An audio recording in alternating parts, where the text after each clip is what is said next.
langsung kita membicarakan Rasulullah SAW, tapi tentu saja semua Al-Quran itu juga berbicara tentang Rasulullah SAW. Oke, kita mulai. Saya mengingatkan kembali tentang mind map dari surat Al-Hasr, ya. Jadi kita memetakan kemarin Al-Hasr itu dimulai dari tanzih, ya, pensucian Allah Subhanahu wa taala. Kemudian kita bicara tentang ijla'u Bani Nadhir, pengusiran Bani Nadhir. Setelah pengusiran baru hukum tentang harta rampasan perang, hukmul fa'.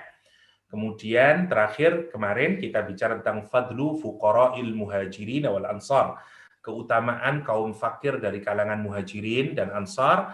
Kali ini kita akan bicara muwalatul munafikin lil yahud, bagaimana friendship, ya, pertolongan, aliansi, persekongkolan antara orang munafik dan orang Yahudi, dan wu'udul munafikin, janjinya orang munafik yang dipersamakan menurut Al-Qur'an dengan orang-orang, dengan setan, ya. Jadi bahasan kita adalah yang di sini nih, yang dua ini, muwalatul munafiqin sama wu'udul munafikin. Setelah itu baru tinggal satu bagian saja yang belum kita bahas, yaitu al-amru bittaqwa wa bifauzil muttaqin, ya, wa 'azamatil Qur'an. Yang paling terakhir sudah kita bahas Asmaul Husna, ya. Jadi kalau kita perhatikan urutannya itu menarik, ya, dimulai dari pensucian Allah SWT, ya, tasbih, tanzih, bahwa Allah itu maha suci, maha sempurna dan segala macam, tidak bisa kita sematkan apapun yang saja tidak layak pada Allah, tanzih. Kemudian ditunjukkan bagaimana orang yang membangkang kepada Allah, mau mengotori agama ini, dan resiko dia akhirnya diijla, dia dikeluarkan, ya, dari kota Madinah. Kemudian digambarkan tiga hukum yang bertalian dengannya, ya, yaitu perampasan perang. Baru kemudian digambarkan tiga karakter manusia, satu muhajirin, dua ansor, tiga kita yang harus mencintai para sahabat Nabi dan seterusnya, yang tidak ada ghil di antara sama umat Islam, bahasan kita kemarin. Setelah itu Allah menggambarkan karakter berikutnya, yaitu karakter orang munafik dan karakter Yahudi. Jadi ini menarik. Jadi setelah semuanya ini kan berkaitan dengan harta, kemarin fokusnya kita. Dalam kaitannya dengan harta, orang terbelah menjadi tiga karakter sebenarnya. Satu karakter muhajirin, dua karakter ansor, kemudian kita di pertengahan yang disuruh milih, ya, untuk memilih seperti muhajirin atau memilih seperti ansar. Setelah itu Allah juga menggambarkan yang juga orang karena harta, yang nanti bisa menjadi seperti munafik dan seperti Yahudi. Ya, karena itu hari ini kita akan melihat bagaimana attitude dari the hypocrite, attitude dari the Jews, karena kita akan bisa melihat dari sana nanti bagaimana karakter mereka yang sebenarnya kalau kita lihat mereka memiliki karakter demikian itu karena berkaitan dengan harta. Ya, yang nanti kita melihat terus bagaimana posisi Rasulullah Shallallahu Alaihi Wasallam. Oke, itu kira-kira topik bahasan kita. Kita mulai dari ayat yang ke-11. Alam tara ilal ladzina nafaqu yaquluna li ikhwanihim alladhina kafaru min ahlil kitab la in ukhrijtum lanakhrujanna ma'akum wa la nuti'u fikum ahadan abada wa in qutiltum lanansurannakum wallahu yashhadu innahum lakadzibun. Ya. Ayat ini dibuka dengan kata yang menarik, alam tara, ya. Kita lihat dulu asbab nuzulnya. Saya menggunakan tafsir Durul Mansur punyanya Imam Suyuti untuk melihat asbabnya. Kata Imam Suyuti bahwa, ya, sebagaimana yang dikutip oleh Imam Suyuti, jadi kalau kita lihat dari Imam Suyuti, dari Ibnu Abbas, sesungguhnya ada sekelompok orang dari Bani Auf bin Haris, ya, ini orang Khazraj, ya, di antara, jadi orang Madinah bukan orang Yahudi, ya, sekelompok orang yang berasal dari Bani Auf bin Haris, yang mereka ini semuanya termasuk orang-orang Khazraj, ya, di antaranya adalah Abdullah bin Ubay bin Salul, Wadi'ah, Malik, Suwed, Da'is, ya. Mereka semuanya pergi ke Bani Nadhir. dan kemudian menegaskan kepada Bani Nadir anith butu untuk agar dia tidak keluar tetap.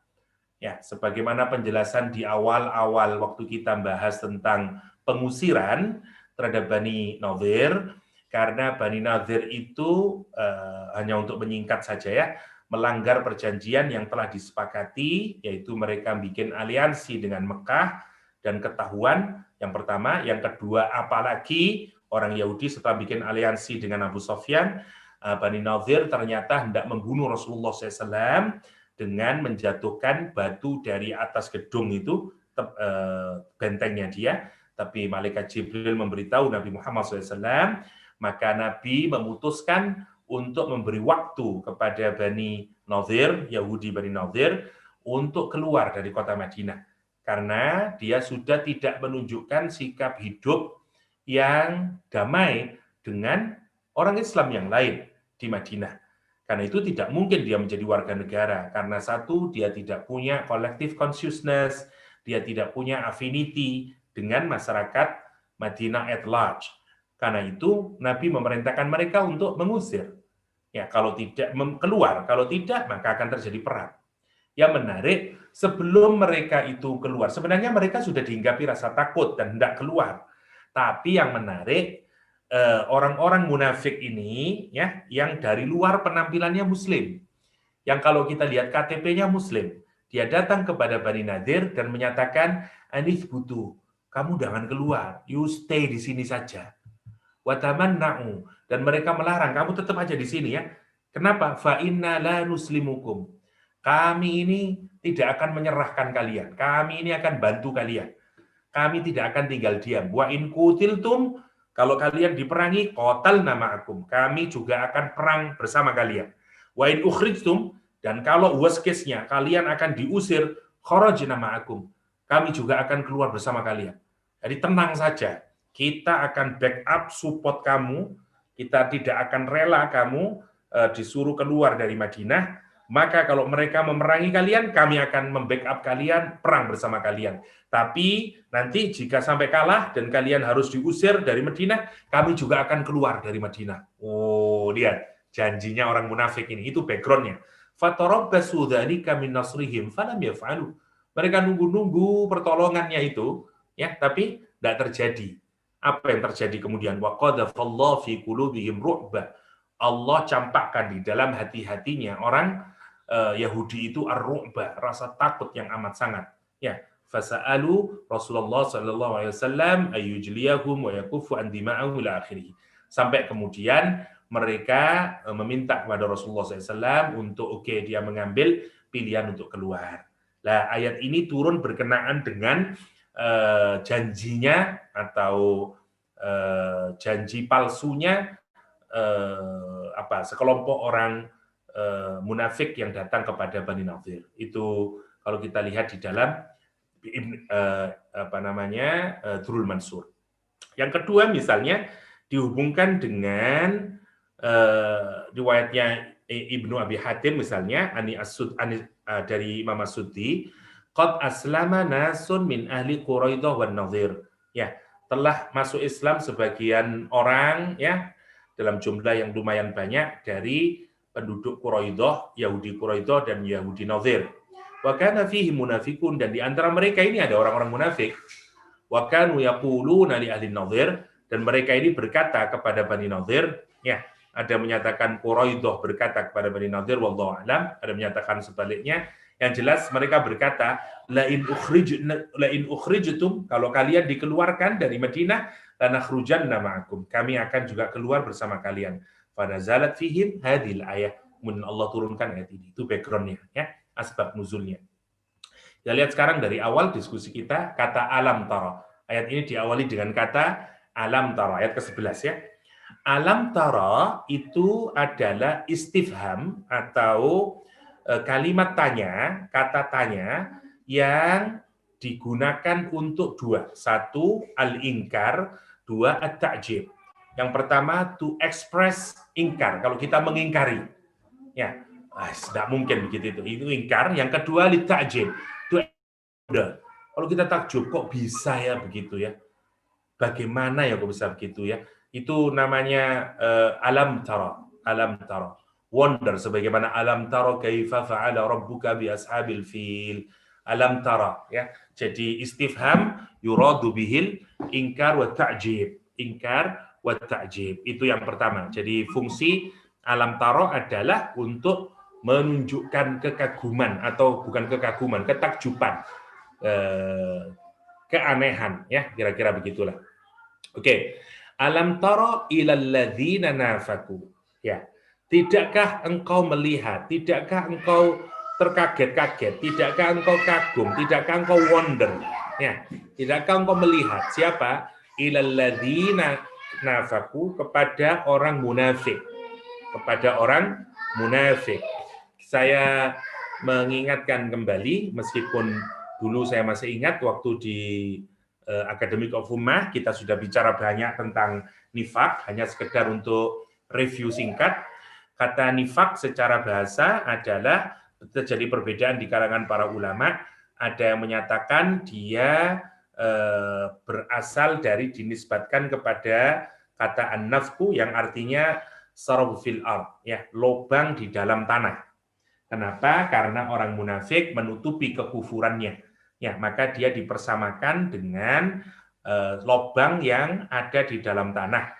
Ya, kenapa? Karena dikaitkan dengan tikus, sebenarnya lubang tikus, karena tikus itu memiliki dua lubang, satu lubang masuk disebut dengan nafiqah, ya, satu lubang keluar disebut dengan qasi'ah, ya. Jadi ada dua lubangnya, lubang dia tempat masuk dan lubang dia keluar, ya. Kenapa nama yang berbeda ini, nafiqah sama qasi'ah, untuk menunjukkan bahwa tikus itu memiliki dua lubang. Maka tempat dia masuk berbeda tempat dia keluar. Sama, gambaran ini dipakai untuk orang munafik karena ketika dia masuk Islam itu berbeda dengan yang kalau dia sudah keluar. Ya, yang pertama. Yang kedua, dia menutupi. Ya, dia berbeda antara yang lahir sama yang dia tutupi. Itu namanya munafik secara kebahasaan. Ya, karena itu digambarkan begitu. Kadzal munafik yakhruju minal iman min ghairil wajhi alladhi yadkhulu fi. Ya, mereka keluar dari iman dengan wajah yang enggak sama saat dia masuk ke dalam iman. Ya, itu orang munafik. Ya, orang munafik. Alam tara ilal ladzina nafaku. Ya, tidakkah engkau melihat kepada orang-orang munafik, kata Al-Qur'anul Karim. Sementara kalau secara istilah, secara teknisnya, syarak, orang munafik itu adalah al-qaulu bil lisan awil fi'l bi khilafi ma fi qalbi minal qaul wal i'tiqad. Ya, misalnya di Aridatul Ahwadi misalnya menyatakan ucapan dengan lesan atau perbuatan, jadi ucapan atau perbuatan yang menyelisihi apa yang ada di dalam hati, ya, dan keyakinan, itu namanya munafik. Okay? Sekarang kita lihat di ayat ini sebenarnya yang dirujuk sebagai orang munafik adalah fariqum min bani Auf, ya, adalah sekelompok orang kalau kita lihat konteksnya, tapi tentu saja nanti secara umum maknanya lebih besar karena tidak hanya tertuju kepada konteks, ya. Quran menggunakan kalimat yang terbuka, ya, alladzina nafaku. Tapi kalau kita lihat konteks sebenarnya adalah berkenaan dengan fariqum min bani Auf, sekelompok orang dari Bani Auf, yaitu orang-orang Khazraj, ya. Di antaranya adalah seperti tadi, ya, Abdullah bin Ubay bin Salul, Abdullah bin ila akhirih, Nabtal, Rifa'ah bin Zaid, Rafi'ah bin Tabut, Aus bin ila akhirih, ya. Itu semuanya yang datang kepada siapa? Kepada orang-orang Yahudi. Al-Quran menyatakan alam tara, kata Al-Quran Karim, alam tara ilal ladzina nafaku yaquluna bi ikhwanihim. Lihat, Al-Quran menggunakan kata yaquluna dengan fi'il mudhari' untuk menunjukkan istimrar, kata Abi Su'ud dalam tafsirnya Irsyadul Aql Salim, ya, menyatakan jadi fungsinya untuk istimrar. Bukan sekali dia bicara, dia berkali-kali dia bicara. Untuk apa? Untuk menguatkan. Sekali lagi ini juga salah satu karakter dari orang munafik, ya. Repeating dia kalau janji, kalau dia berbicara, dia mengulang-ulang, ya, mengulang-ulang. Yaquluna yang pertama. Bi ikhwanihim, yang menarik Quran menggunakan kata ikhwan. Nanti kita ambil pelajaran di akhir, ya. Jadi ikhwan itu adalah orang Biasanya kalau kita menggunakan kata ikhwan, ikhwah, itu karena ada ikatan biologis. Ya, memang penggunaannya di dalam Al-Quran menarik ya. Kalau kata ikhwah itu biasanya biologis, tapi kalau ideologis itu kalau yang bukan karena biologis tidak menggunakan kata ikhwah, ya, tapi ikhwan misalnya, karena bukan biologis. Nah, iman di dalam agama ini digambarkan juga seperti biologis karena saking kuatnya, saking kokohnya. Karena itu kalimatnya menggunakan innamal mu'minuna ikhwah. Ya. Di sini kita menggunakan ikhwan, tapi tetap saja ini tetap menunjukkan ikatan yang sangat kuat, yang sangat dekat. Orang disebut ikhwan itu karena ada kesamaan. Ya, ada similarity. Ya, ini yang nanti menarik yang harus dicari. Jadi prinsip yang pertama ya yang kita dapatkan ya, satu, orang munafik adalah orang yang penampilan lahir dengan penampilan di luar berbeda. Apa yang di outer appearance sama di dalamnya berbeda dia. Penampilannya sama, yang ada di dalam hatinya berbeda, yang pertama. Yang kedua, yaqulun. Pembicaraannya dia terus-menerus karena dia sebenarnya doubting his statement, karena itu dia repeating. Ya, karena repetition itu dimaksudkan untuk membuat dia confident ya dan benar-benar yakin. Ya, yang ketiga dia punya ikhwan. Ya, ini prinsip dalam agama bahwa seseorang itu disatukan karena punya kesamaan. Goal, kesamaan motif, kesamaan tujuan, kesamaan harapan, dan seterusnya. Karena itu ini harus lebih penting. Makanya kalau orang beriman tidak mungkin dia akan punya ikhwan dari kalangan orang munafik, dari kalangan orang tidak beriman. Karena apa yang mempersamakan dia? Ya tentu saja tetap ada persamaannya, yaitu misalnya karena itu para ulama membeda-bedakan ukhuwah itu misalnya dari berbagai macam ya. Misalnya yang sebagaimana kita ketahui misalnya ada ukhuwah mulai yang paling besar sendiri namanya basyariyah, ukhuwah karena sama-sama manusia ya. Ukhuwah basyariyah, ini karena kita basyar ya, karena kita manusia, maka saya dengan Donald Trump itu punya ukhuwah, punya friendship dalam hal apa? Basyariah, sesama manusia.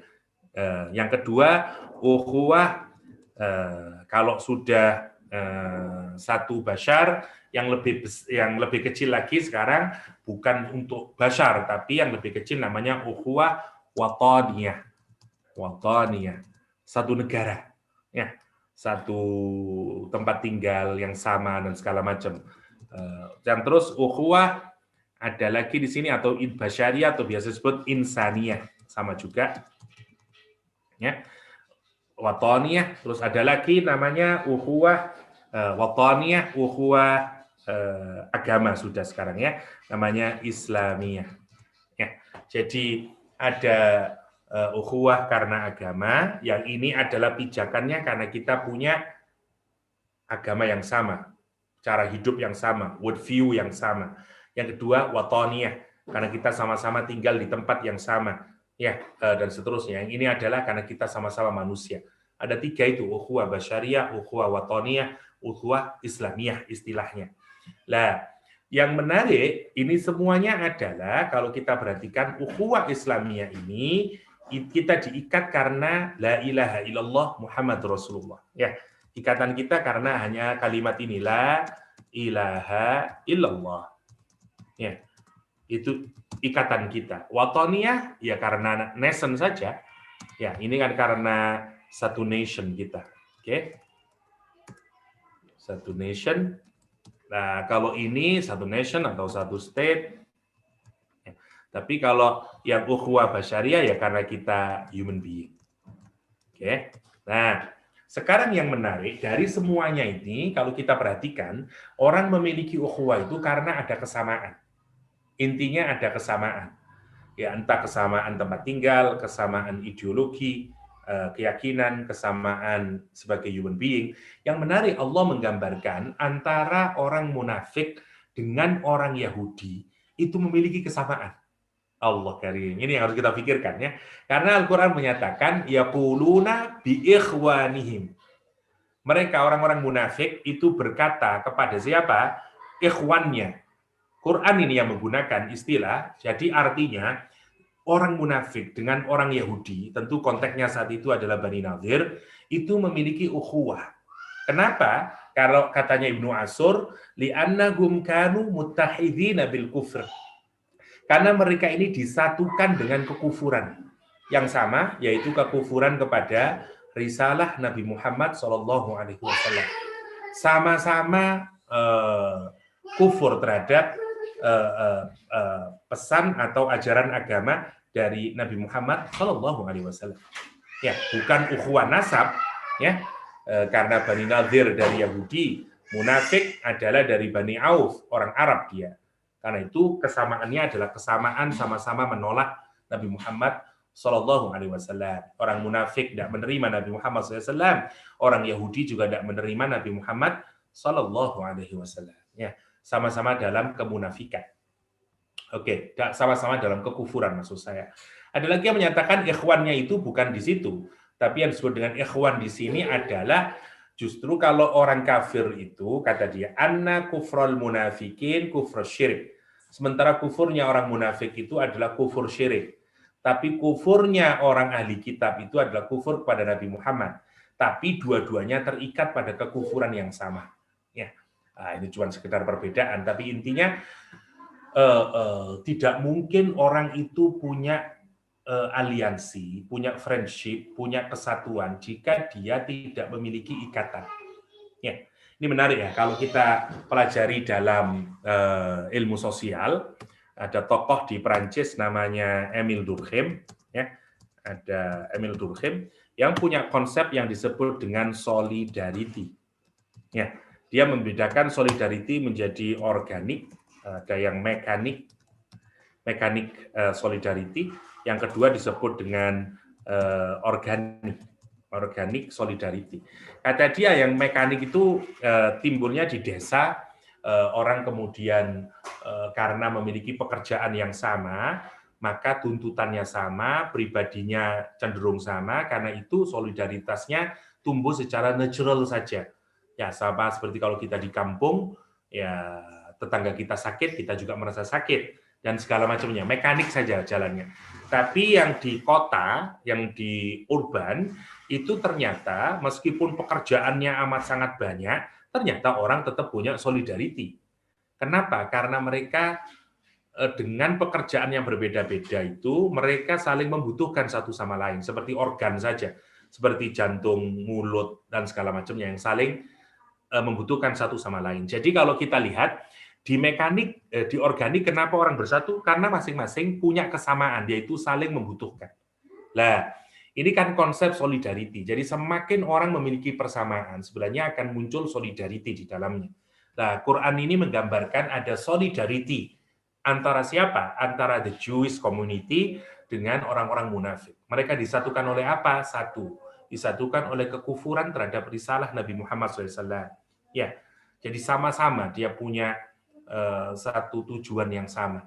Karena itu Quran menggunakan kalimat bi-ikhwanihim, Masya Allah ya. Oke, apa yang dia ucapkan? Kata dia, yang pertama yang dia ucapkan adalah yaquluna li ikhwanihimul ladzina kafaru min ahlil kitab, ya. Kalimatnya adalah lain ukhrijtum lanakhrujanna ma'akum.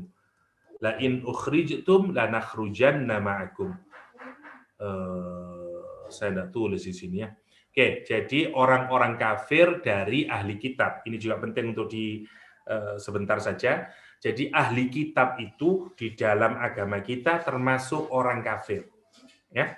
Jadi orang Yahudi, orang Nasrani itu termasuk orang kafir, tetapi dibedakan oleh Al-Qur'an dengan orang kafir yang biasa. Jadi ada general term untuk semua orang yang menolak kebenaran, yaitu kafir, tetapi dari orang yang kafir itu berbeda-beda, ya, berbeda-beda. Ada orang kafir dari kalangan orang Quraisy, ya, yang tidak beriman. Ada kalangan orang kafir dari kalangan ahli kitab. Kalau kita tanya sama ahli kitab, apakah mereka tidak percaya sama Allah? Mereka percaya sama Allah. Mereka percaya sama Yahweh dan seterusnya, tapi dia tidak percaya dengan risalah Nabi Muhammad SAW. Karena itu Quran itu adil. Tingkat kekufurannya orang Quraisy, tingkat kekufurannya orang munafik, tingkat kekufurannya ahli kitab itu berbeda-beda. Karena itu Quran menggunakan alladzina kafaru min ahlil kitab. Ya, kenapa? Karena meskipun sama-sama kufur, di mata Allah dia berbeda-beda karena tingkat kesalahan dan segala macamnya berbeda-beda. Kita yang biasanya melakukan generalisasi, ya toh, orang kafir Quraisy, orang munafik Madinah, orang Yahudi kita anggap saja kafir semuanya. Benar memang kafir. Cuman bedanya adalah Al-Qur'an spesifik dan membedakan mereka sesuai dengan tingkat kekufuran mereka, ketika mereka. Apa yang dikatakan oleh orang-orang munafik yang pertama, oleh orang-orang munafik kepada orang-orang Yahudi ini digambarkan di dalam Al-Qur'an. Kalimat yang pertama adalah lain ukhrijtum lanakhrujanna ma'akum. Ya, saya belum tulis itu, mohon maaf. Oke. Jadi kalau kita lihat yang pertama, ucapannya adalah, ini ucapannya dia, kalau kita teliti, lamnya ini disebut dengan lam qasam, ya, disebut dengan nanti sebenarnya ada bahasannya di sini, tapi saya tidak tahu apakah saya sebutkan di sini. Sebentar.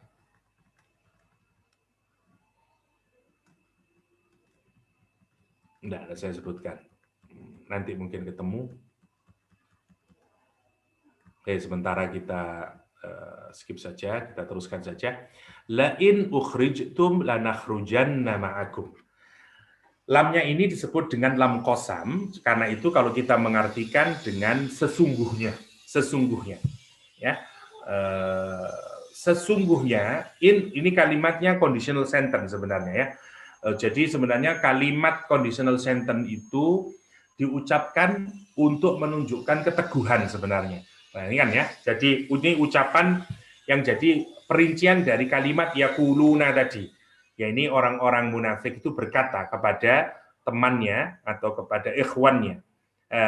Ucapan kalimatnya, ini kalimatnya orang munafik. Ini kan dinafiqah, masih ingat tadi nafiqah ya? Tempat masuk sama entrance sama exit-nya berbeda. Entrance sama exit-nya berbeda, ya. Jadi ini kita mempelajari entrance-nya. Nah, kan gitu toh. Jadi cirinya orang munafik tadi, kalau kita perhatikan di mana tadi, so'iqah tadi ya, kalau masih ingat ada qasi'ah sama nafiqah, qasi'ah ya. Jadi sebentar untuk mengingat saja. Lain ukhrijtum, ya, jadi ada sifatnya entrance-nya yang disebut dengan nafiqah, sama exit-nya disebut dengan qasi'ah. Itu orang munafik, ya.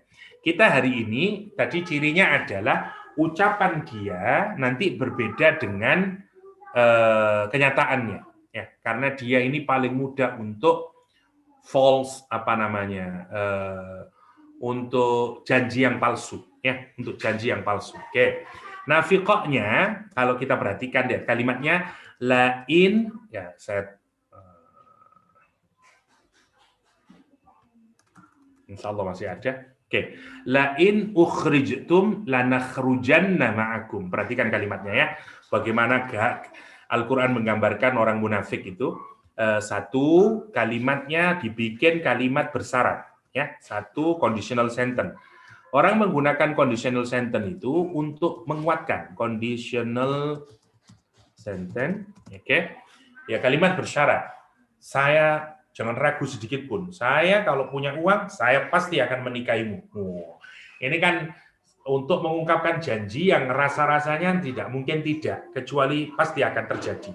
Dan karena itu diawali menggunakan kata bukan hanya in, Lihat kalimatnya, ditambahi la, lamnya ini untuk qasam. Ya, Masya Allah, untuk qasam, untuk sumpah. Untuk sumpah. Ini untuk penguatan. Orang kalau menggunakan, saya mau mati chargernya, saya pindah dulu ke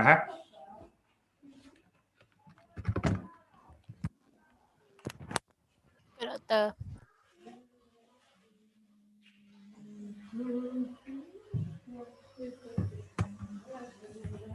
Anak-anak ke sana, anak-anak ya. Pindah anak-anak. Kita pindah juga. Hati yo, pindah pola. Chargernya habis. Harus dicas dulu. Oke. Pertama yang harus diperhatikan, orang kalau menggunakan conditional sentence itu saja sudah menunjukkan penguatan, ya. Tetapi masih ditambahi dengan lam qasam untuk agar semakin kuat nampaknya. Oke. Jawabannya kalau kita perhatikan, jawaban qasamnya, jawaban dia, perhatikan menggunakan lanah rujanna. Lihat kalimatnya, lanah rujanna. Ini jawab qasamnya, ya. Ini jawabnya. Jawabnya adalah lanah rujanna. Dari sini kita bisa melihat ada dua di sini, ada lam, ya, lam lagi yang fungsinya juga ini emphasis, taukid lagi, dikasih nun, ya, nun taukid lagi, nun taukid sakilah istilahnya, nun taukid sakilah yang juga menunjukkan penguatan lagi. Jadi perhatikan ada sekian banyak penguatan. Ini nanti kalau di dalam bahasan Al-Qalam, kemarin kita karakterkan orang yang terlalu cinta sama dunia itu, cirinya adalah halaf. Ya, banyak bersumpah. Dan kita menemukan contoh konkretnya dalam ucapan orang munafik di surah Al-Hasyr, semacam ini. Ya, satu, menggunakan conditional sentence. Tidak cukup conditional sentence dikasih lam, qasam. Jawabannya dikasih lam lagi, dikasih non lagi. Ini kan sebenarnya gambaran dari halafin. Halafin, orang yang banyak bersumpah tadi. Nah, kita ini kalau bertemu orang dengan yang paling banyak mengungkapkan ucapannya pakai banyak emphasis, hati-hati. Hati-hati. Kadang-kadang orang yang menggunakan kalimatnya, verbalnya, statementnya itu banyak menggunakan emphasis, itu seringkali sebenarnya itu adalah perwujudan dari hatinya yang hipokrit. Nah, itu nanti bisa kita deteksi dari sana, attitude of hypocrite itu kayak begitu dalam ucapan. Dalam ucapan. Ini yang pertama. La in ukhrijtum. Ya, sesungguhnya jika kalian semuanya dikeluarkan, lanakhrujanna ma'akum. Janji pertama, ya. Kami pasti akan keluar bersama kalian. Itu yang pertama, ya. Ini entrannya, nafiqohnya. Nanti exitnya kayak apa kita perhatikan nanti. Apakah exitnya ikut? Tidak ikut. Tidak ikut keluar. Tidak ikut keluar Madinah. Karena mereka tetap di Madinah. Tetap di Madinah orang-orang Abdullah bin Ubay bin Salul. Mereka pindah semuanya ke Syam, ke Khaybar misalnya, atau ke Syam nanti ujungnya. Ya, jadi ini yang disebut dengan munafik tadi. Antara entrannya, nafiqohnya, ya, dengan dengan exitnya, qasi'ahnya itu berbeda. Itu berbeda. Itu yang digambarkan Al-Quran tadi, kenapa menggunakan istilah nafaku. Oke. Lanakhrujanna, janji yang pertama. Janji yang kedua sekarang. Ini janji yang pertama. Ya, ini janji number one. Ya. Nomor satu. Sekarang janji nomor dua dari orang munafik kepada orang Yahudi. Sekarang bayangin ya, kalau janji kepada friend-nya saja, ya, kepada ikhwannya saja, dia bisa semacam itu. Apalagi kalau janji kepada musuhnya, kepada umat Islam misalnya. Itu yang harus kita perhatikan. Ya. Kalimat yang kedua, janji mereka adalah wala nuti'u fikum ahadan abada. Masya Allah, ya.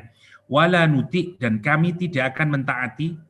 Taat itu bedanya adalah, jadi ketaatan itu gambarannya, taat itu kalau kita loyal 100%.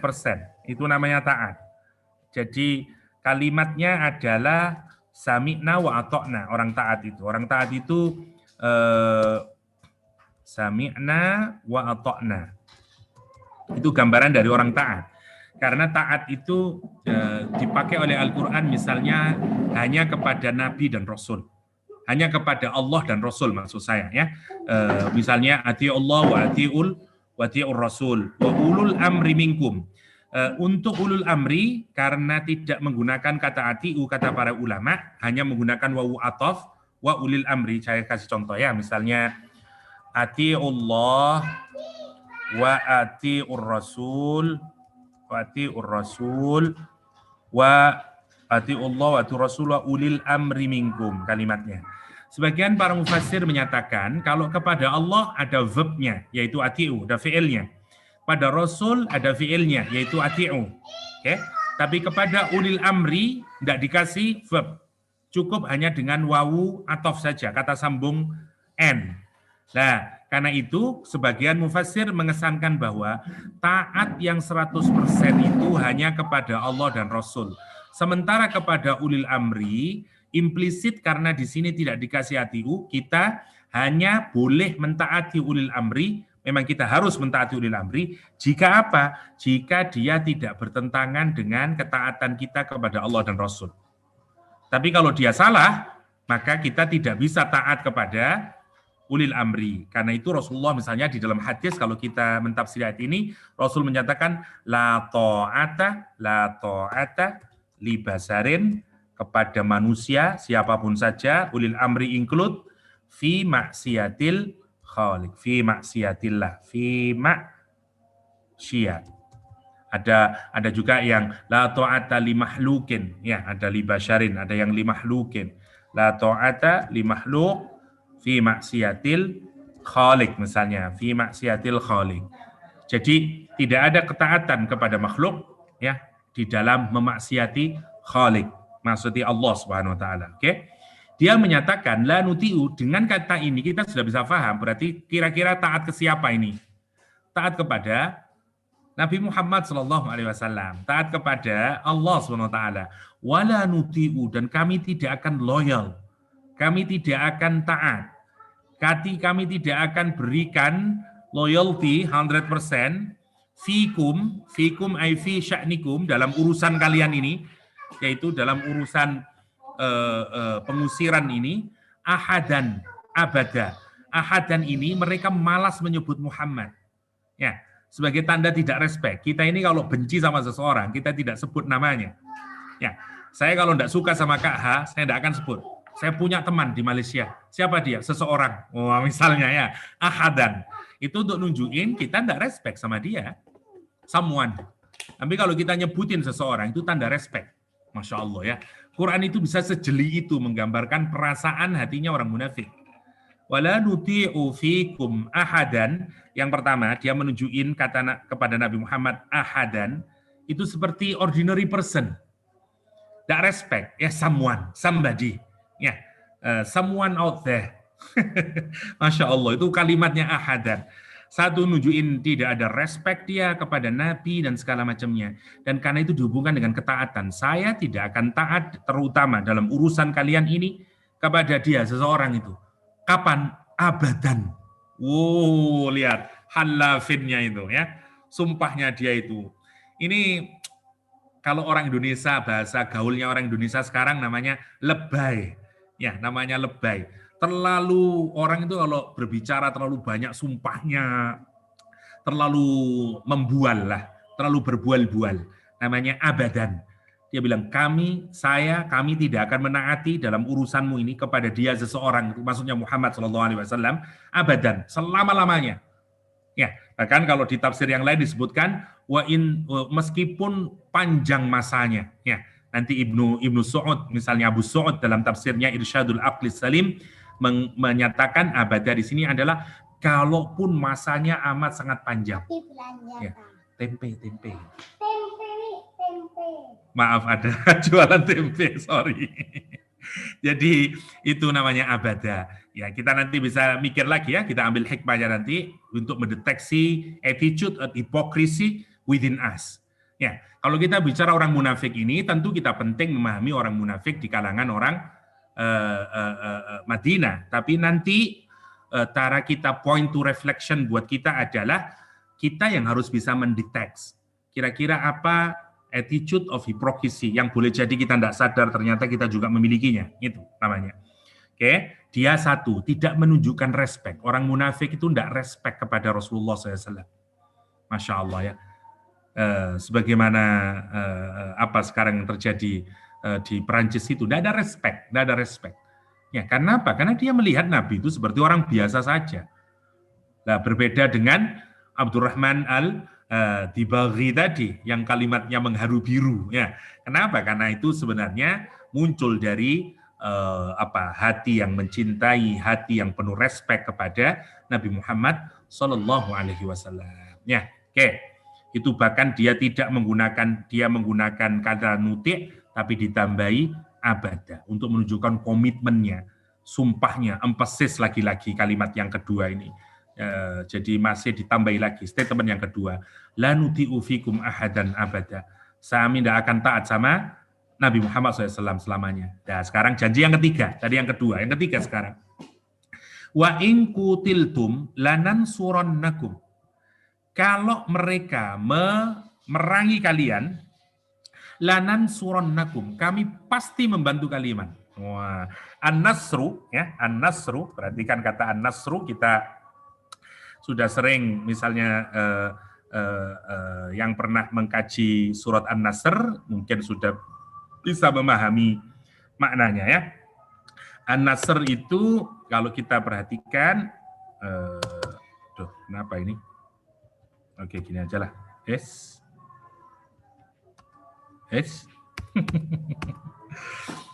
Saya ini tak. Oke.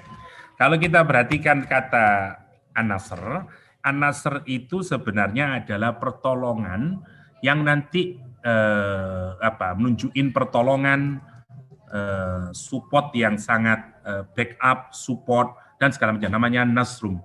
Karena itu di Al-Qur'an misalnya menggunakan kalimat nasrum minallah, ya, nasrum minallah. Ya, jadi yang menarik sekarang kata dia, kami kalau diperangi, kami akan bantu kalian. Bukan saya bantu, kami akan support Anda, kami akan bantu Anda, backup Anda, ngirimin pasukan kepada Anda, itu yang mau dijanjikan oleh dia. Dan lagi-lagi kalimatnya lagi-lagi, lam taukid, nun taukid sakilah. Lagi-lagi, terlalu banyak sumpahnya. Dan kemudian Allah menyatakan, wallahu yashhad innahum lakadzibun. Dan Allah menggunakan kalimat yang juga menarik untuk memastikan kepada Rasulullah SAW. Kalimatnya sangat menarik, kata Allah SWT, Allah akan memberikan Nabi musyahadah. Musyahadah itu witnessing, ya, witnessing. Jadi dalam agama ini salah satu cara yang membuat kita ini makin yakin kepada Allah SWT adalah musyahadah. Ya, ada banyak istilah yang dipakai di dalam agama, ada namanya ma'rifah. Biasanya ini hanya bermaksud pengetahuan saja, ma'rifah. Terus ada namanya musyahadah. Kalau musyahadah itu kita witnessing. Jadi kita kadang-kadang bahkan experiencing, ya, something. Yang dari situ kita witnessing Allah Subhanahu wa taala. Sifatnya kayak gitu, experiencing, ya, something, ya.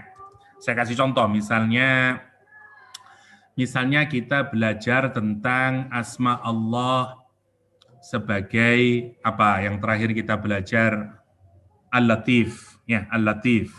Allah Maha halus, cara kerjanya Allah halus, bantu kita juga dengan cara yang kita tidak tahu, begitu sangat gentle-nya Allah, kan begitu ya. Oke, kita kalau hanya mengikuti tadabbur, ya, mengikuti kajian tentang Asmaul Husna, yang kita dapat hanyalah makrifah namanya. Oke, tapi kalau kita nanti mengalami, kita witnessing how subtle, how kind, ya, how Allah Subhanahu wa taala, namanya kita witnessing. Kita witnessing. Itu akan melahirkan iman yang sangat kokoh, akan menguatkan kita kepada pengokohan iman. Itu maksudnya musyahadah.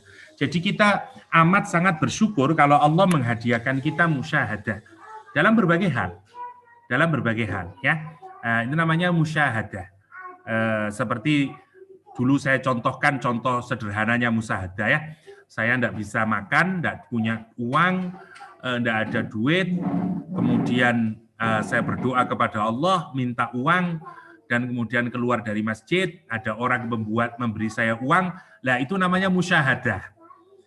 Saya tahu Allah itu Ar-Razzaq, saya tahu Allah Ar-Rahman Ar-Rahim, tapi kan itu dari buku, dari ma'rifah. Tapi once I experience, ya, Rahman Rahimnya Allah, itu namanya musyahadah. Itu witnessing, gitu maksudnya, ya. Nah, lihat kalimat yang dipakai oleh Al-Quran Karim. Wallahu yashhadu. Allah akan memberikan kepadamu Muhammad dan kepadamu orang-orang Islam musyahadah. Kita akan witnessing. Apa? Maka tadi tidak hanya secara teoritis, maka nanti akan dilihatkan oleh Allah SWT bahwa mereka akan melihat kemunafikan itu. Innahum, sesungguhnya mereka, no doubt at all, dikasih inna, dikasih la, untuk menunjukkan emphasis lagi. Kadzibun, itu juga menunjukkan isim fa'il, the door, untuk menunjukkan lagi-lagi emphasis. 3 emphasis berkali-kali. Innahum, masih dikasih hum lagi. Ini untuk menunjukkan penguatan lagi, no doubt at all. Mereka itu liar, the utter liar, kata Allah SWT. Ini yang menarik. Jadi, Allah menunjukkan witnessing kepada kita, menunjukkan apa? Experiencing kalau mereka itu adalah utter liars. Ya. Itu yang menarik. Kapan? Ketika dia melihat ketika orang-orang Bani Nadir itu diperangi oleh Rasulullah, dikepung perkampungan Bani Nadir, tidak ada satupun orang munafik yang muncul. Ketika mereka pada akhirnya memilih untuk keluar ya dari Madinah, juga tidak ada satupun orang munafik yang menyertai mereka. Itu yang dimaksud dengan wallahu yashhadu innahum lakadzibun. Oke. Saya skip tafsirnya. Jadi karena itu misalnya Imam Qurtubi menyatakan wa fi hadza dalilun ala sihhati nubuwati Muhammad. Karena itu ini menjadi dalil atas benarnya nubuahnya Nabi Muhammad SAW min jihadi ilmil ghaib. Ya, dari sisi ilmu yang gaib, pengetahuan yang gaib. Kenapa? Karena saat mereka mendatangi orang-orang Yahudi Bani Nadir, itu belum terjadi. Mereka itu hanya memberikan janji kepada Bani Nadir. Rasulullah ada di Mekah, Rasulullah ada di Masjid Nabawi sekitaran situ. Sementara mereka ini mendatangi Bani Nadir, memberikan janji. Dan Allah melalui Al-Quran menyatakan, mereka ucapannya diucapkan dalam Al-Quranul Karim, dijelaskan ucapannya, ini witnessing semuanya. Ucapan dia begini, dan nanti mereka tidak akan melakukannya, dan kamu akan tahu itu. Dan shadaqallahul azim. Ya, ini karena itu kata Imam Qurtubi, hadza dalilun ala sihhati nubuwati Muhammad. Masya Allah ya, ini yang menarik. Oke. Ini tidak usah sudah. Ibnu Athur juga sama ya. Yang satu musta'malun fit ta'jib, saya tidak usah. Ini untuk apa juga misalnya ya. Allah menyatakan wallahu yashhadu innahum lakadzibun. Untuk apa? Untuk tadminan li khatirih. Untuk membuat damai di hatinya Rasulullah SAW. Bikin tentram, bikin tenang. Ya, kenapa? Li'annal ayah, karena ayat ini turun setelah pengusiran Bani Nadir atau sebelum Ghazwah Quraidah, perang dengan Bani Quraidah. Kenapa? Agar nanti kita bisa melihat, membuat Nabi jadi tenang karena bisa tahu karakternya. Ya, ini sudah tidak perlu, sudah saya anggap selesai. Oke, nanti tinggal dibaca sendiri. Kita sekarang masuk ke ayat 12, akan lebih cepat ya. Ini kalimat yang lebih detail dari ucapan dari orang-orang Yahudi, orang-orang munafik itu. La in ukhriju, ya, sesungguhnya jika kalian diusir, la yakhrujuna ma'ahum. Ya, dia akan menyatakan they will not go out with them. If they are expelled, kalau dia dikeluarkan, la yakhzuna ma'ahum, pasti mereka juga tidak akan keluar bersama mereka. Ini persaksian dari Allah Subhanahu wa taala ya. Wala in qutilu, dan sesungguhnya kalau dia diperangi, la yang surunahum, mereka juga tidak akan membantu kalian semuanya. Wala in nasaruhum, dan kalau sesungguhnya mereka akan menolong kalian, hei orang-orang Yahudi, la yuwallunal adbar, mereka juga akan lari ke belakang. Maksudnya mereka akan ketakutan lari ke belakang dan meninggalkan kalian semuanya. Dan pada akhirnya apa yang terjadi pada kamu, hei orang-orang Yahudi, tsumma la yunsorun. Finally, kamu tidak akan bisa ditolong lagi. Tidak ada yang bantu kamu. Ya, ini hanya tipuan belaka. Tsumma la yunsorun. Di tafsir Qutubi dibedakan antara la yang surunahum sama wala in nasoruhum. Kalau yang pertama itu to'i'in, dengan sukarela. Yang kedua mukrohin, karena dipaksa. Maksudnya begini, kalau kita perhatikan ya, kalau mereka diperangi, maka mereka secara sukarela tidak akan menolong kalian. Tapi kalau mereka terpaksa harus menolong kalian, itu maksudnya wala in nasaruhum. Jadi an-nasr yang pertama itu menurut Imam Qurtubi adalah voluntarily, sementara yang kedua yang nasaruhum itu karena dipaksa dia. Dia sebenarnya tidak suka, tapi dia dipaksa. Wala in nasaruhum la yuwallunal adbar. Padahal kalaupun dipaksa mereka akan lari ke belakang. Ya, summa la tunsarun, summa la tunsarun. Ayat ke-13 agak cepat sekarang karena sama sebenarnya udah. La antum asyaddu rahbatan fi sudurihim minallah dzalika bi annahum qaumun la yafqahun. Kata Allah SWT, la antum, sesungguhnya kalian semuanya. Ya, siapa ini? Orang-orang Yahudi, kata Allah SWT. Asyaddu rahbatan, lebih takut fi sudurihim, di dada-dada kalian, minallah, kepada kamu itu semuanya, lebih ditakuti oleh orang Yahudi, ya, di dada mereka itu, daripada siapa? Allah Subhanahu wa taala. Bahkan orang Yahudi itu nanti takut sama orang Islam, itu jauh lebih takut kepada orang Islam dibanding pada Allah SWT. Ini karakter orang Yahudi yang disematkan pada yang digambarkan dalam Al-Quranul Karim. Menarik ya. Jadi memang sebagaimana dalam hadis, salah satu cara Allah membantu Rasulullah SAW adalah dicampakkan rasa takut kepada musuh-musuhnya. Bahkan kalau dalam hadis sebulan sebelumnya mereka sudah mulai ketakutan. La antum asyaddu rahbatan. Your fear in their heart is greater than that of Allah Subhanahu wa taala. Ya, kenapa? Dzalika bi annahum qaumun la yafqahun. Karena mereka itu adalah kaum yang tidak paham. Maksudnya dia tidak berpikir menggunakan logika dan rasionya, tapi dia berpikir menggunakan nafsunya. Karena itu Quran menggunakan, dia tidak menggunakan deep thought. Dia tidak berpikir deeply thought, dia tidak berpikir mendalam. Faqoha, kalau orang berpikir mendalam. Dia tidak berpikir mendalam, kenapa resikonya begini dan sekarang enggak. Karena kenapa? Karena kecintaannya sama dunia. Ya, kita lihat sekarang, ini ada yang menarik. Misalnya ada saya tuliskan di sini, layers of fear in the Al-Quran. Ya.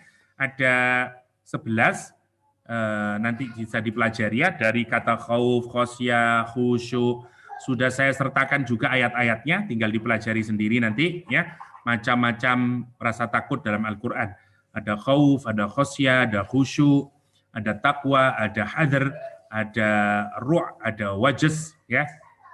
Ada wajl, ada ya ini sekarang yang dipakai asyaddu rahban tadi. Ya, apa itu yang dimaksud dengan kata rohab tadi yang dimiliki oleh orang Yahudi? Is that kind of a fear that make you very alert, very careful, and does not let you relax. Tidak bisa relax, tidak bisa tenang, serius terus, tidak bisa relax. This is the type of fear that student feel during exam time. Ya, besok mau final exam, wah udah tidak bisa tidur, perut sakit dan segala macam. Restless, ya, masya Allah.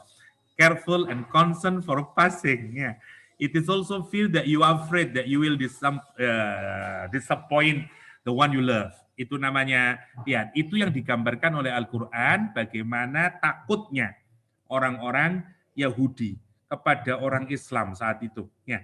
ketika mau pertempuran. Padahal mereka punya semuanya ya kalau kita pikirkan. Resource-nya jauh lebih baik, senjatanya jauh lebih baik, bentengnya jauh lebih kokoh.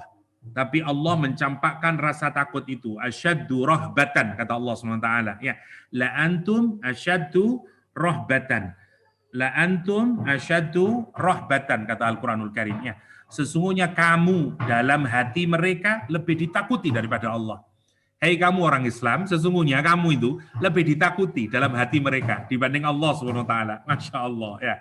Yang demikian itu karena mereka kaum yang tidak mengerti kata Al-Quranul Karim. Oke, saya lanjutkan ya. Nanti yang lain-lain tipe-tipe rasa takut tinggal dipelajari sendiri ya. Saya selesaikan sampai ayat ke-15, baru kita buka pertanyaan. Kita belum mentadaburi ya, saya masih menjelaskan saja. Nanti kita ambil refleksinya, apa yang menjadi attitude of hypocrite, attitude of Jews. La yuqatilunakum jami'ah, kata Al-Quran Karim. Mereka itu tidak akan memerangi kalian jami'an, bersama-sama, bersatu padu. Antara orang Yahudi sama orang Ansor. Atau antara suku-suku Yahudi atau suku-suku orang munafik. Tidak akan mereka bersatu padu. Kecuali, kata Al-Quran, illa fi quran muhassonah. Kecuali di kampung-kampung, ya, di tempat-tempat qura, di kota-kota muhassonah, yang berbenteng. Karena takutnya dia. Bahkan kalau mereka tidak berani perang face to face, itu cirinya. Jadi orang mereka ini takut kalau face to face. Seperti sekarang, orang Yahudi sekarang tidak berani face to face sama Hamasnya. Illa fi quram muhassonatin. Aumi wara'i judur. Atau dari balik tembok. Atau dari balik tembok ya. Fi quram muhassonah aumi wara'i judur. Al-Quran kemudian menggambarkan ba'suhum bainahum syadid. Ba'suhum bainahum syadid. Kata ba'suhum ini menarik, ada beberapa makna untuk ba'suhum. Yang pertama, permusuhan di antara mereka. Jadi yang dimaksud dengan permusuhan di antara mereka adalah bahwa mereka saling memusuhi satu sama lain. Quraidah dengan Nadir, ya, atau orang-orang munafik di antara kalangan mereka sendiri, orang munafik dengan orang Yahudinya sendiri. Sebenarnya mereka tidak bersatu. Kenapa? Karena permusuhan mereka di antara mereka sendiri itu sangat buruk. Ya, yang pertama maknanya. Atau ba'suhum bainahum syadid bil kalam wal wa'id. Misalnya, atau permusuhan di antara mereka itu sangat berat, misalnya dalam ucapan mereka. Saya kalau begini ya, nanti kamu akan begini. Saya akan begini. Itu maksudnya ba'suhum bainahum. Ada juga yang mengartikan ba'suhum bainahum itu dengan ikhtilafu qulubihim hatta la yattafiqu ala amrin wahid. Hati mereka tidak pernah punya kesatuan pendapat untuk bersepakat dalam satu persoalan. Ikhtilaf terus. Ada juga yang mengartikan ba'suhum bainahum syadid. Kapan permusuhan mereka itu sangat kokoh? Kapan? Idlam yalqau adu. Kalau belum bertemu musuhnya, yakni bertemu umat Islam, mereka kayak kuat-kuatnya dalam musuhi umat Islam. Seperti sangat kokoh mereka permusuhannya kepada umat Islam. Ya, umat Rasulullah SAW pada saat itu. Sebelum apa? Sebelum ketemu musuh. Ya. Walakin idza laqul adu, akan tapi begitu dia bertemu berhadapan-hadapan sekarang, ya, tentaranya Rasulullah SAW dengan mereka, inhazamu, mereka bercerai-berai, tidak berani dia. Masya Allah, itu kalimat yang digambarkan oleh Al-Quran, ba'suhum bainahum syadid. Karena itu kemudian kata ba'suhum bainahum syadid itu diperjelas dengan kalimat tahsabuhum jami'a, kamu menyangka mereka bersatu padu, padahal wa qulubuhum syatta, padahal hati-hati mereka bercerai-berai. Dzalika bi annahum qaumul la yaqilun. Karena sesungguhnya mereka itu adalah kaum yang la yaqilun. Menarik ya, ada 2 poin tadi, ada la yafqahun, ada la yaqilun. Ada la yafqahun, ada la yaqilun. Dan dua-duanya menjadi ciri dari orang Yahudi ya, di dalam Al-Qur'anul Karim dalam untuk konteks Bani Nadir ya, untuk konteks Bani Nadir. Kama tsaril ladzina min qablihim qariba dzaqu wabala amrihim walahum adzabun alim. Walahum adzabun alim. Habis ini baru kita akan cerita tentang satanic attitude, terus cerita tentang Barsiso, ya, ulamanya Bani Israel di ayat yang ke-16 dan 17. Tapi untuk ayat yang terakhir ini, kamasali, ya kata Al-Quran, the example, contoh dari Bani Nadir ini, ya, yang tadi itu dengan gambaran beberapa karakter itu, seperti apa? Alladzina min qablihim qariba.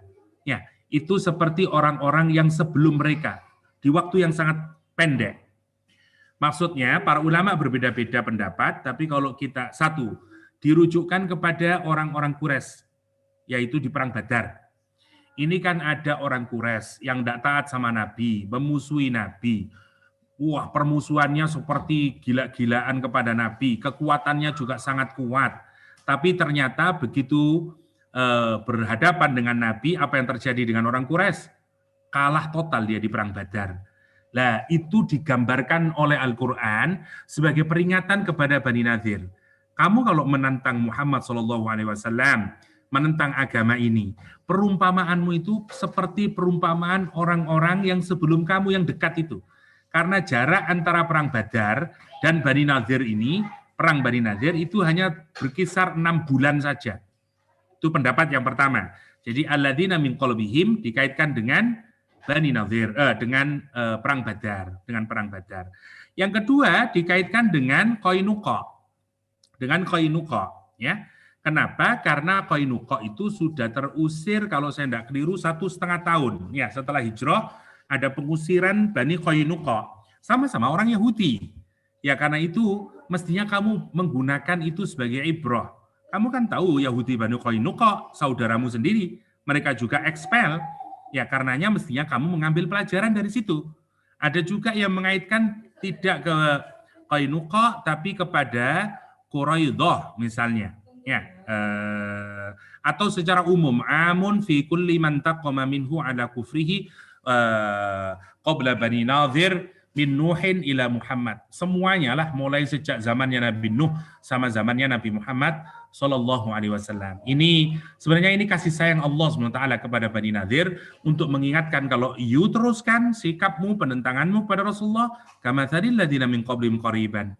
Nanti ujungnya apa kalau kamu sudah sama dengan mereka?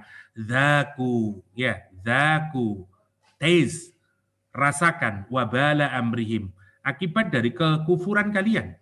Ya, akibat konsekuensi, wabala, konsekuensi dari perkara-perkara kalian ini. Ketika kalian berkaitan dengan Rasulullah SAW. Dan ujungnya apa? Walahum adzabun alim. Dan especially for those, for them, ya, adzabun alim, siksa yang sangat severe, siksa yang sangat pedih, siksa yang sangat pedih. Ya, oke.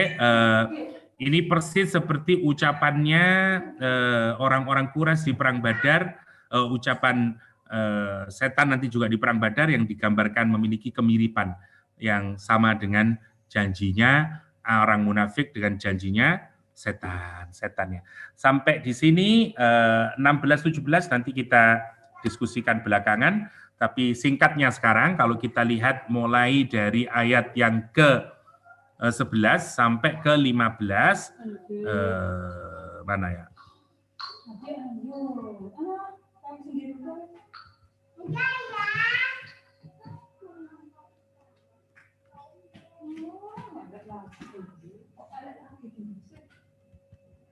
Sebentar. Ayat 11, oke, alam tara sampai 15. Oke. Apa yang bisa kita ambil dari sini untuk singkatnya sebelum kita Waduh. Saya keliru ini. Oke, untung. Oke, sampai di ayat yang ke 11 sampai 15, yaitu topik yang pertama, yaitu mualatul munafikin lil Yahud, atau persengkongkolan orang Yahudi dan orang munafik. Kita ambil hikmahnya dulu sebelum kita lanjutkan ayat 16 dan 17 ya, yang nanti ada banyak cerita sampai ke ceritanya Ummul Mukminin Sofiyah binti Huyai bin Akhtab ya. Oke. Yang pertama kita dapatin di sini, saya tuliskan dulu ayatnya untuk memudahkan mengingat. Oke, sebentar ya. Oke.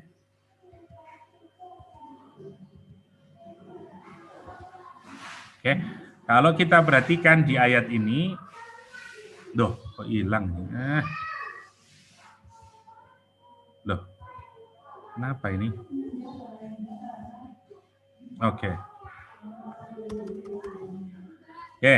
Kalau kita perhatikan yang pertama, alam tara ilal ladzina nafaqu, yang kita bisa ambil yang pertama adalah orang munafik yang pertama tadi memiliki, untuk mudahnya ya, entran atau disebut tadi dengan nafiqah yang berbeda ya, yang berbeda dengan exitnya, exitnya yang disebut dengan qasi'ah, yang pertama. Yang kedua kita ambil yaquluna.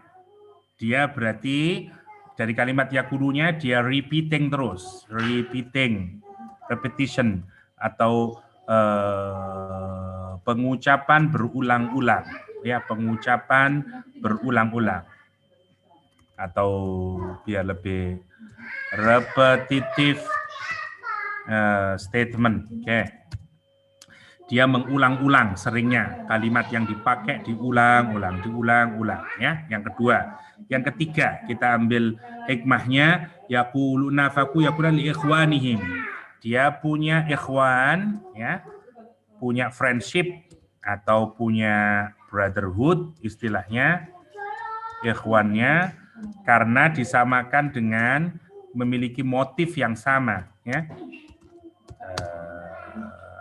Similar motif atau goals. Oke. Yang keempat kita bisa melihat ikhwanul ladzina kafaru alkitab la in ukhrijtum lanakhrujanna ma'akum. Ini kalimatnya banyak menggunakan sumpah ya. Saya menggunakan istilah yang kemarin kita pakai halaf. Oke. Halaf banyak bersumpah. Oke, banyak sumpah. Nanti kita deteksi untuk konteks kita masing-masing. Yang kelima, la in ukhrijtum la kharajna ma'akum wa la nuti'u fikum ahada. Disrespect kepada Nabi. Kepada Nabi ya. Direspect kepada Rasulullah. Pada Rasul atau secara umum kepada agama. Oke.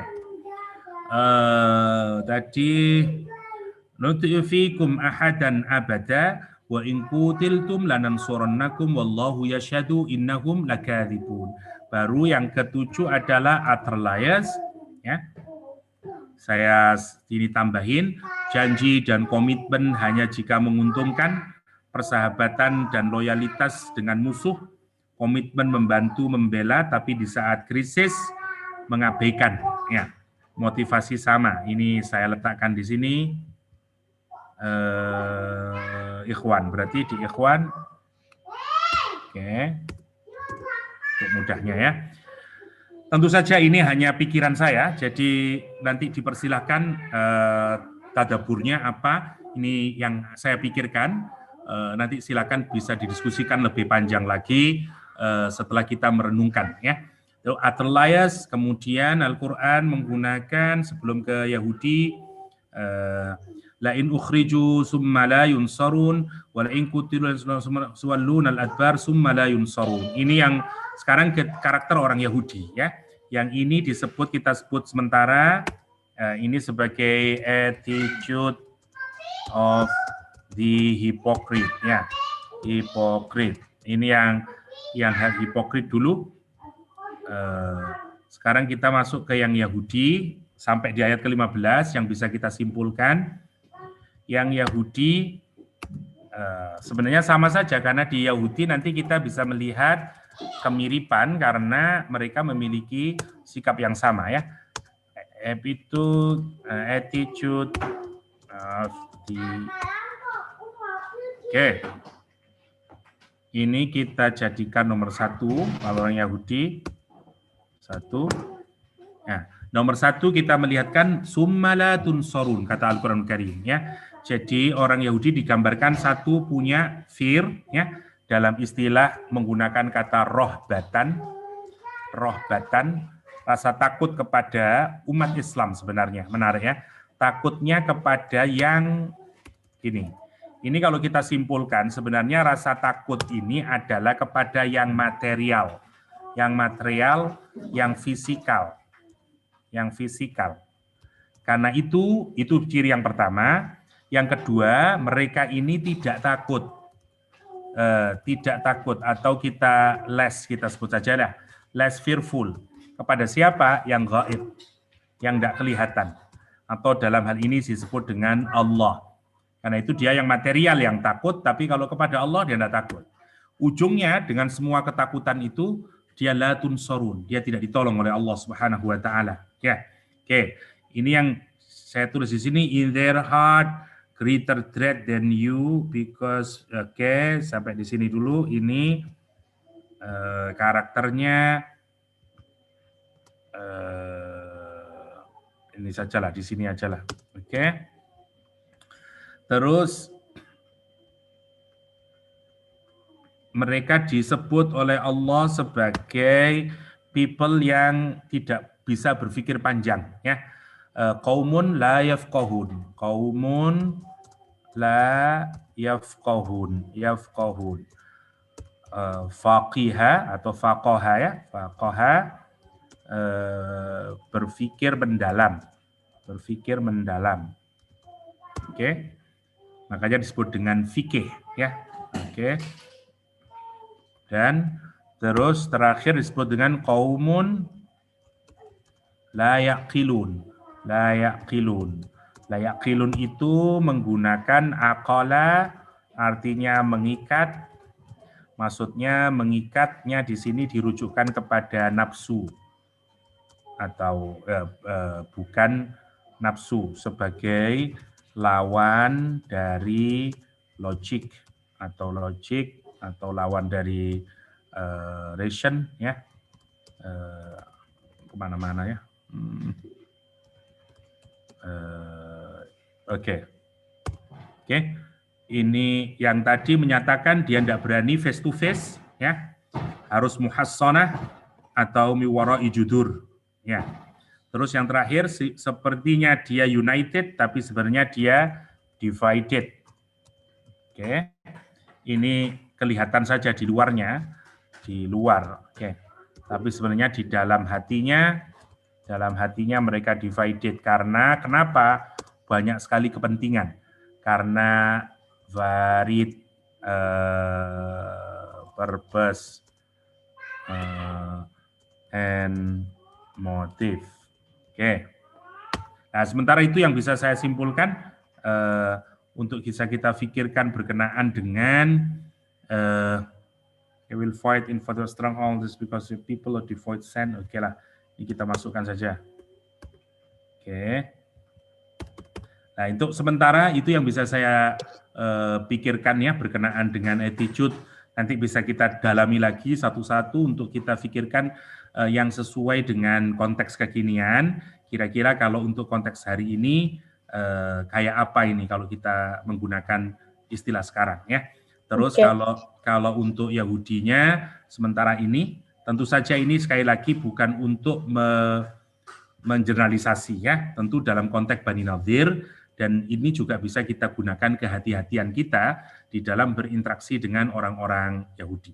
Ini sampai ayat ke-15 saya serahkan kepada moderator untuk selanjutnya nanti 2 ayat lagi insya Allah kita diskusikan setelah ini. Oke, bismillahirrahmanirrahim. Terima kasih doktor untuk perkongsian hari ini. Dan Mak Ha, macam mana? Mak Ha?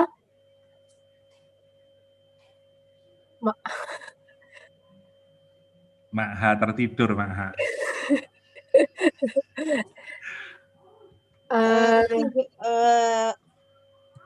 Doktor. Yep. Kita belum habis lagi konten dia, doktor. Kita sambung next session, doktor. Oke, udah selesai berarti ini, ya? Sebab ini belum selesai lagi ni kan? Belum, masih panjang, masih ada cerita Barsiso, ada cerita Sofiyah binti Huyai, Ummul Mukminin, ada panjang masih. Kita belum masuk lagi topik kita, doktor. Okey, Jadi- tak apa doktor macam ni. Kak Ha kira kita stop sampai sini. InsyaAllah kita akan cari satu masa untuk kita sambung nanti insyaAllah. Oke. Jadi kita sampai di ayat ke-15 ya, sementara ya.